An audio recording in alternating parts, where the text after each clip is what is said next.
The day my mother laughed at me was the same day I stopped trying to be her favorite. I had just told her what I accomplished, something real, something I had spent 3 years building from nothing, and she looked at me with this tired smile and said my sister had already done better. My sister had not done better. My sister had never even tried what I tried, but my mother did not want to hear that. She wanted to believe the story she had already decided was true.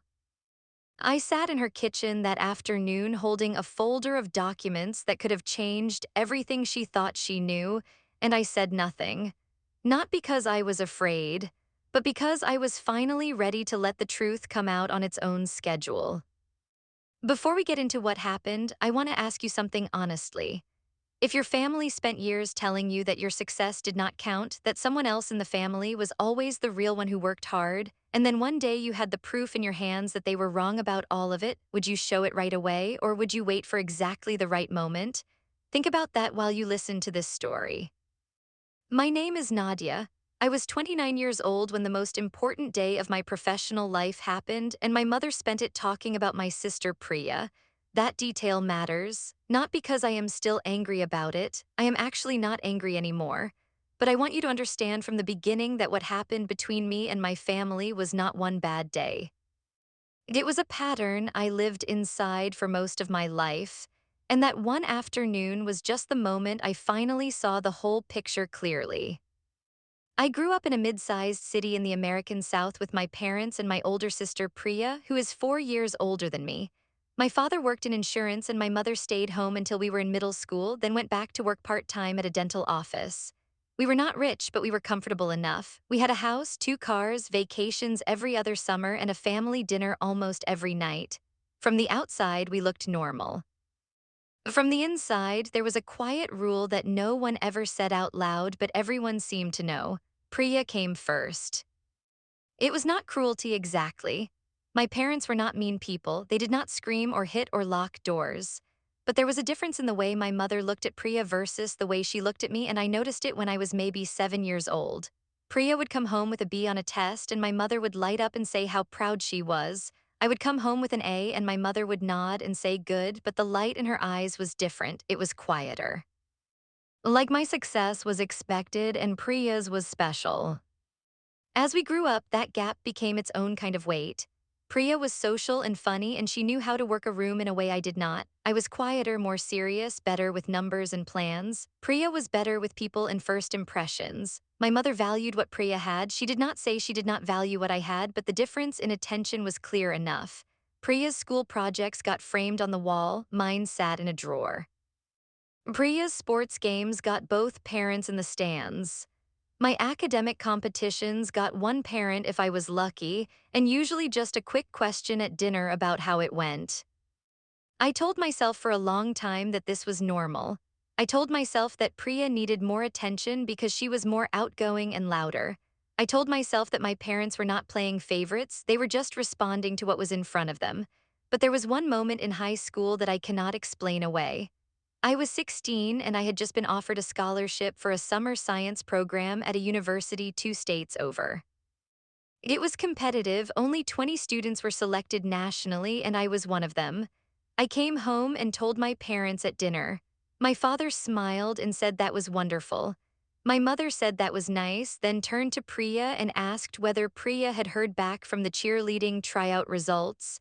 That was the whole conversation. I went to the program, nobody drove me to the airport. My father gave me cash for food and my mother packed a bag of snacks and said to call when I landed. Priya drove herself to a lake house that same weekend with 3 of her friends. When I came back 3 weeks later with a certificate and 2 new connections that would help me years later in ways I did not yet understand, my mother asked if I had fun, not what I learned. Not what I built, whether I had fun. I do not say this to make my parents sound like monsters. I say this because it is the truth, and the truth matters for everything that comes next. A child who grows up feeling like their achievements are background noise eventually starts doing one of two things. They either stop achieving or they achieve in silence and stop expecting applause. I chose the second path. I stopped waiting for my mother's reaction. I started building things because I needed to, not because I wanted her to see it. After high school, I went to a state university on a partial scholarship. worked part-time the whole 4 years, graduated with a degree in business and a minor in finance, and immediately started working at a small property management company. I was not making much money at first. Priya, by contrast, had gone to a more expensive school, dropped out after 2 years, come home, and then eventually married a man named Derek who had a decent job in logistics. They bought a house outside the city with some help from my parents, who had quietly paid a portion of the down payment. I did not know about that payment for years. I kept working and saving. I was 24 when I started watching the real estate market seriously. I was 25 when I bought my first small investment property using money I had saved and a loan I qualified for on my own. The property was not glamorous. It was a two-bedroom house in a neighborhood that needed work, and I spent 6 months of weekends painting walls, replacing fixtures, and learning more than I ever wanted to know about plumbing. But I rented it out and it cash flowed from month one. I kept every dollar of profit and used it toward the next ones. By 28, I had 3 properties, not mansions, not commercial towers, 3 modest rental houses that I owned and managed myself, all bought with my own money and my own credit. I had also been promoted twice at work and was running the accounts division for a firm that managed 40+ units across 2 counties. I had not told my mother much about any of this, partly because she never really asked, and partly because I had learned long ago that my wins did not land the way I hoped they would in that household. Priya, during those same years, had a very different experience. Derek's job had not grown the way they hoped. They had a daughter, which I loved and which was genuinely wonderful, but they also had a mortgage that was stretching them, 2 car payments, and a habit of spending money on vacations and renovations they could not fully afford. By the time I was 29, Priya and Derek were behind on their mortgage by 2 months. My parents were stressed about it. My mother had started mentioning Priya's situation at every family dinner, looking worried and sad, and I noticed that my father had gone quieter than usual. Then came the day I mentioned at the start of this story. I had just closed on my fourth property, a bigger one, a 4-unit building that was my most significant purchase yet. It was a real milestone. I had spent 8 months negotiating, planning, and financing that deal. The day it closed, I drove to my parents' house because I wanted to share it with them. I am not sure why I still wanted that. Old habits are hard to let go of. I walked in with the signed documents in a folder, and I sat down at the kitchen table, and I told my mother what I had done. She looked at the folder for a moment. Then she looked at me and said that was interesting, but that Priya had just been offered a part-time job at a boutique and maybe that would help with the bills. Then she smiled, not unkindly, and said, "Priya has always worked so hard, I think she's going to be fine." I asked her carefully what she thought about what I had just told her. She nodded and said it sounded like a lot of responsibility and she hoped I was not taking on too much. Then she changed the subject. I drove home that night and I sat in my car in the parking lot of my apartment building for about 20 minutes. I was not crying, I was just very still. I understood something in that stillness that I had been circling around for years. My mother was not going to change. She was not withholding love because I had done something wrong. She had just decided somewhere along the way that Priya was the one who needed her attention and investment, and I was the one who would be fine on her own. She may have even thought that was a compliment. She may have believed she was giving Priya support and giving me independence. But what she was actually doing was giving Priya everything and giving me nothing and calling it balance. Over the next few months, the situation with Priya and Derek got worse. They fell 3 months behind on the mortgage. Derek's company cut his hours. The boutique job Priya had started did not last past the first month. My parents began having serious conversations about whether they could help, but their own savings were not what they had once been. My father was 62 and thinking about retirement. My mother was 60 and had some health costs that were adding up. The situation was real and it was stressful for everyone.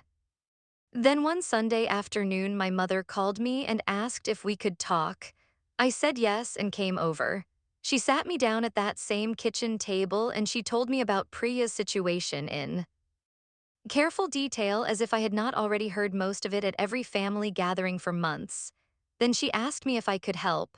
She said that given my job in property management, maybe I could help Priya and Derek find something less expensive to rent while they got back on their feet. I said I could look into what was available in the market. Then my mother said something that stopped me cold. She said, "You know, Priya has always worked so hard, she deserves stability. I just wish we could give her more. You've always been so independent, Nadia. You never needed us the way she did." I heard that sentence and I sat with it for a moment before I answered. I said very calmly that I had in fact needed them many times over the years and that I had simply stopped asking because the answers were not what I had hoped. My mother looked at me with genuine surprise, like I had said something in a language she did not expect. I did not push it further that day. I went home and I started thinking. What happened next was not a dramatic plan. I did not decide to punish anyone. I decided to be honest, which is different. I had a 4-unit building. One of the units was about to become vacant. The rent was reasonable, the building was well maintained, and objectively it would have been a good option for Priya and Derek. My mother was clearly hoping, without saying it directly, that I would offer it to them at a reduced rate or perhaps arrange some kind of deal. That was the unspoken request inside the spoken one. I thought about it seriously. I looked at my numbers. I looked at Priya and Derek's payment history on their current home, which I had access to through a contact at the property management firm, just enough to understand the pattern. Then I made a decision. I would offer the unit to Priya and Derek, but at market rate with standard application requirements, the same way I would offer it to any tenant, no discounts, no family exceptions. Not because I wanted to be harsh, but because I had learned that mixing family and money without clear structure was how resentment grew on both sides, and I was done growing resentment in my own family. I called my mother and told her what I was prepared to offer. She was quiet for a moment. Then she said she was sure Priya would appreciate the help. I said I was not offering help. I was offering a vacancy at fair market terms. My mother's tone shifted. She said she thought family helped family. I said I agreed, and I asked her whether she remembered helping me with anything financial over the years. She said that was different. I had always been fine. I said that I had been fine because I had made myself fine, and that was something I had done without any of the support that had gone toward Priya. I was not asking for credit, I was just setting the record straight. My mother did not respond well to that. She said I was bringing up old things and making it about competition. I said I was not competing with anyone, I was simply declining to fund a pattern I had been watching for 15 years. We ended the call with tension between us, and I sat with the discomfort of that honestly. It did not feel good, but it felt true, and true was what I needed to feel after years of performing gratitude for things I had never received. Priya called me 2 days later. Her voice was sharp at first, like she had prepared a speech. She said she had heard I was being difficult. I said I was being clear, which was different. She said she needed help and I was the only one in a position to give it. I told her I was offering the same thing I would offer any applicant and that if she and Derek met the requirements, they were welcome to apply. She asked what the requirements were. I told her. Income verification, rental history, a standard deposit. She was quiet. Then she said, "You know, Mom always said you were the strong one. I guess she was right. Strong enough to turn your back on your own sister." That one stung. I will not pretend otherwise, but I noticed something as she said it. She was using my mother's long-standing framing of me as the strong, independent one, not as a compliment, but as a reason why I should give without being given anything in return. That is the kind of logic that sounds like love but is actually just extraction. If you are strong, you owe the weak ones. If you are capable, you owe the incapable ones. If you built something, the people who did not build anything are now entitled to what you made. I had heard that logic my whole life, and I was done accepting it as fair. Priya did not apply for the unit. She and Derek found a rental through a family friend of Derek's and moved within the month. The unit I had stayed honest about went to a different tenant, a young couple who paid on time every single month without drama. But the story did not end there. About 6 weeks after the move, my mother called me again. This time her voice was different, softer. She said she had been thinking about our last conversation and she wanted to understand something. She asked me to come over for dinner, just the two of us, and I said yes. I did not know exactly what was coming, but I brought the folder. At dinner, she cooked the lamb dish she used to make when I was a child, the one I had always loved, and for a moment it felt like an apology without words. We talked about small things first, her health, my father's upcoming retirement, the granddaughter's school play. Then my mother said, "Nadia, I think I may have been unfair to you. I am not sure how, but I think I was." That sentence was more than I had ever heard from her on this subject. I did not rush past it. I let it sit on the table between us like something fragile. Then I said, "Yes, Mom, I think you were too." And then I opened the folder. Inside the folder were not accusations, they were facts. There was a printed summary of my four properties, their purchase prices, their current values, and their income over the years. There was a simple one-page document I had made showing the financial help my parents had given Priya over the years, the down payment assistance, the car loan cosign, the twice-annual cash gifts at holidays, and how much that totaled when added up. I had done the math, it was not a small number. Against that, I had my own history. Zero financial assistance, no cosigns, no gifts, no down payment help. Every dollar I had came from my own work, my own savings, and my own decisions. I did not put it in front of her angrily. I slid it across the table quietly and said I wanted her to see the full picture. She looked at the papers for a long time. I watched her face move through several things, surprise, then discomfort, then something that looked like real grief. She said she had not realized it looked so different when it was written down. I said that was why I wrote it down. She asked me why I had never said anything before. I told her I had tried a few times, but that the conversations always ended with her telling me I was being competitive or sensitive or that I had turned out fine, so what was I worried about? She did not argue with that. She sat with it quietly. Then she said something I did not expect. She said, "I think I was afraid of you." I asked what she meant. She said that I had always been so capable and clear and self-directed that she never felt like she needed to protect me. But Priya felt more fragile, more uncertain, more likely to fall apart without support. So she put her attention and her energy toward Priya because it felt urgent, and she told herself I was fine because otherwise she would have to admit she was choosing. And choosing meant admitting she had not been fair. I sat with that for a long moment. It was the most honest thing my mother had ever said to me. It did not fix everything, but it opened something that had been closed for a long time. That conversation changed the shape of my relationship with my mother. It did not make everything perfect overnight. Priya was still Priya. My mother still sometimes lit up differently when Priya walked into a room. Old patterns do not vanish in one dinner, but something had shifted. My mother started calling me more, asking real questions about my work, actually listening when I answered. She came to see one of my properties for the first time that spring, and she stood in the front yard looking at the building I had bought and renovated, and she said quietly that she was proud of me, and I believed her. Priya took longer. After the rental situation, she and I did not talk much for several months. When we did finally have a full conversation, it came from an unexpected direction. Her daughter, my niece Lily, had started talking about wanting to save money, and Priya had realized she did not know how to teach her. She called me and asked, awkwardly, if I would talk to Lily about money management. It was an odd call because there was an admission buried inside it that I had built something she had not, and that what I knew was worth something. I said yes. I spent an afternoon with Lily, who was 9 years old and curious and delightful, and we talked about saving and small goals and how money works when you are patient with it. After that afternoon, Priya sat down with me in her kitchen, the two of us, and she said something she had probably never planned to say. She said she thought she had always been jealous of me, even when she was pretending to feel sorry for me. She said it was easier to think of me as the cold, independent one than to admit I had worked harder and done more. I told her I had not done more to compete with her.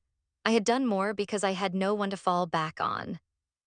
She nodded, and she did not argue. There were no tears, no big dramatic hug. We just sat there being honest with each other for maybe the first time in our adult lives. It was enough. My father, for his part, had always been more balanced in how he treated us. He was quieter about the favoritism, but also less responsible for it. After he retired, he began coming to walk through my properties with me on occasional weekends, and those walks became something I treasured.